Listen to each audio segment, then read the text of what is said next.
नमस्ते। यह कहानी सत्य घटनाओं से प्रेरित है। हिंदी कहानी में आपका स्वागत है। पिछले भाग में आपने देखा कि नेहा एक मध्यम वर्गीय परिवार की लड़की है जो इंजीनियर बनने का सपना देखती थी, लेकिन हालात और पारिवारिक जिम्मेदारियों के चलते उसे अपने सपनों से समझौता करना पड़ा। शादी के बाद भी नेहा की जिंदगी सिर्फ त्याग और सहनशीलता में सिमट कर रह गई। राहुल और ससुराल वालों ने उसके आत्मसम्मान को बार बार ठेस पहुंचाई, लेकिन नेहा ने हार नहीं मानी। बेटी रिया के जन्म के बाद नेहा को एक नई उम्मीद मिली और उसने ठान लिया कि वह अपनी बेटी को आत्मनिर्भर बनाएगी। नेहा ने अपनी पढ़ाई फिर से शुरू की और संघर्षों के बावजूद उसने खुद को साबित किया। उसने अपने अधूरे सपनों को पूरा कर दिखाया और समाज को यह संदेश दिया कि औरत सिर्फ सहनशीलता का प्रतीक नहीं, बल्कि आत्मनिर्भरता की मिसाल भी हो सकती है। नेहा की सफलता ने समाज और उसके परिवार को चौंका दिया, लेकिन उसकी राहें अभी भी आसान नहीं थी। नेहा की कहानी अब नए मोड़ पर थी, जहां उसने अपने आत्मसम्मान के लिए सबसे बड़ा फैसला लिया। अब आगे की कहानी सुनते हैं। नेहा एक जिंदगी में सब कुछ बदल चुका था। अब वह सिर्फ रिया की माँ या राहुल की पत्नी नहीं थी, बल्कि अपने आत्मसम्मान और सपनों को फिर से जी पाने वाली एक मजबूत महिला बन चुकी थी। स्कूल में टीचर की नौकरी के साथ साथ उसने महिलाओं के लिए एक आत्मनिर्भरता केंद्र शुरू किया, जहां वह उन औरतों को सशक्त बना रही थी जो कभी समाज के डर से अपने सपनों को कुचल चुकी थी। नेहा का यह कदम पूरे शहर में चर्चा का विषय बन गया। महिला अब नेहा को एक प्रेरणा के रूप में देखती थी, लेकिन नेहा की राह अभी भी आसान नहीं थी। राहुल की माफ़ी और ससुराल का बदलाव हुआ रवैया सिर्फ दिखावा था। अंदर ही अंदर राहुल को नेहा की बढ़ती हुई लोकप्रियता से असहजता हो रही थी। वह अब भी यह नहीं पचा पा रहा था कि नेहा ने अपनी पहचान बना ली है। धीरे धीरे उसकी झंझाहट फिर से बढ़ने लगी। राहुल को लगने लगा कि नेहा की सफलता ने उसकी मर्दानगी को चुनौती दी।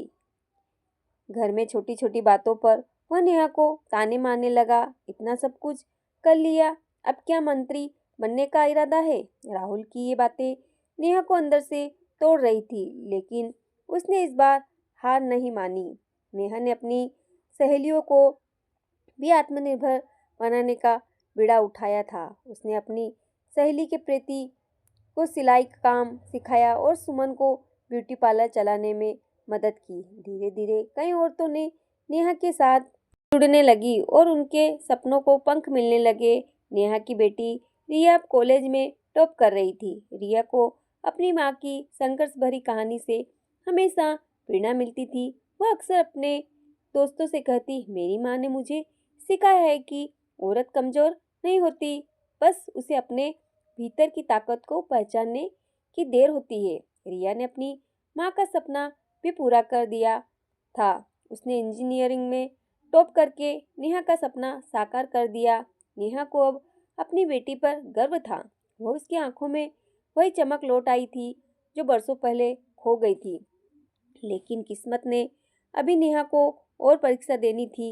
एक दिन नेहा को अचानक पता चला कि राहुल का किसी दूसरी औरत के से अफेयर चल रहा है। यह खबर सुनकर नेहा का दिल टूट गया।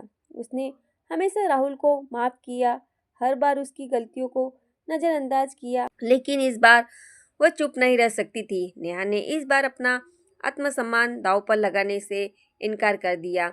उसने राहुल से साफ कह दिया, अब मैं उस औरत का जीवन नहीं जी सकती जो अपने अस्तित्व को मिटाकर रिश्ते को बचाने में लगी रहती है। नेहा ने तलाक का फैसला लिया। समाज ने इस बार भी उसे ताने मारे और औरत को सहना चाहिए, घर बचाना चाहिए, लेकिन नेहा ने ठान लिया था कि वह अब अपने आत्मसम्मान के साथ समझौता नहीं करेगी। रिया ने भी अपनी माँ का साथ दिया। उसने कहा, माँ, अगर आपने अब झुकना स्वीकार किया तो यह हर उस औरत की हार होगी जो आपसे प्रेरणा ले रही है। नेहा ने अपनी लड़ाई पूरी हिम्मत और आत्मविश्वास के साथ लड़ी। कोर्ट में जब नेहा ने अपनी बात रखी तो जज भी उसकी हिम्मत और साहस से प्रभावित हो गए। नेहा ने सिर्फ तलाक लिया बल्कि अपनी बेटी की कस्टडी भी हासिल कर ली। यह नेहा की जिंदगी का सबसे बड़ा फैसला था। उसने खुद को और अपनी बेटी को उस रिश्ते से आज़ाद किया जिसने बरसों तक उसे पिंजरे में कैद कर रखा था। तलाक के बाद नेहा की जिंदगी में एक नया मोड़ आया। अब वो पूरी तरह से स्वतंत्र थी। उसने अपनी आत्मनिर्भरता के केंद्र को एक एनर्जी का रूप दे दिया, जहां हजारों महिला अब अपने पैरों पर खड़ी हो रही थी। नेहा का नाम पूरे शहर में फैल चुका था। उसकी कहानी हर महिला के लिए एक प्रेरणा बन चुकी थी। अब नेहा सिर्फ एक माँ या पत्नी नहीं बल्कि एक मिसाल थी जिसने समाज को दिखा दिया था कि औरत सिर्फ त्याग और सहनशीलता का नाम नहीं बल्कि आत्मनिर्भरता का और हिम्मत का दूसरा नाम। अब एक सफल इंजीनियर बन चुकी थी और उसने अपनी माँ के आत्मनिर्भरता का केंद्र में तकनीकी सहायता देना शुरू कर दिया। माँ और बेटी की यह जोड़ी अब उन महिलाओं को आगे बढ़ाने में जुटी हुई थी जो कभी खुद को कमजोर मान बैठी थी। नेहा की जिंदगी में अब किसी चीज़ की कमी नहीं थी, लेकिन एक दिन उसकी जिंदगी में एक और बदलाव आया। रिया ने अपनी माँ से कहा, माँ, अब आपको अपनी ज़िंदगी में आगे बढ़ना चाहिए। आपने पूरी ज़िंदगी दूसरों के लिए जी, अब अपने लिए जीना सीखिए। रिया की यह बातें नेहा के दिल को छू गई। नेहा ने अपने जीवन के इस नए अध्याय को पूरी हिम्मत से अपनाया। उसने महसूस किया कि ज़िंदगी सिर्फ दूसरों के लिए नहीं जी जाती, कभी कभी खुद के लिए भी जीना जरूरी होता है। उसने खुद को नई राहों पर चलने की इजाज़त दी। नेहा ने फिर से कॉलेज में दाखिला लिया और काउंसलिंग का कोर्स शुरू किया ताकि वह उन महिलाओं की मानसिक स्थिति को भी समझ सके जो खुद को परिस्थितियों में फंसा हुआ महसूस करती है। नेहा की ज़िंदगी अब पूरी तरह से बदल चुकी थी। अब वह सिर्फ अपनी बेटी या समाज के लिए नहीं बल्कि खुद के लिए भी जी रही थी। उसके आत्मसम्मान ने उसे वह पहचान दी जिसकी उसने बरसों से तलाश की थी। अब नेहा की कहानी हर उस औरत की आवाज़ बन चुकी थी जो अपने पिंजरों को तोड़कर बाहर उड़ना चाहती थी। नेहा ने यह साबित कर दिया था कि सपने कभी उम्र और हालात के मोहताज नहीं होते।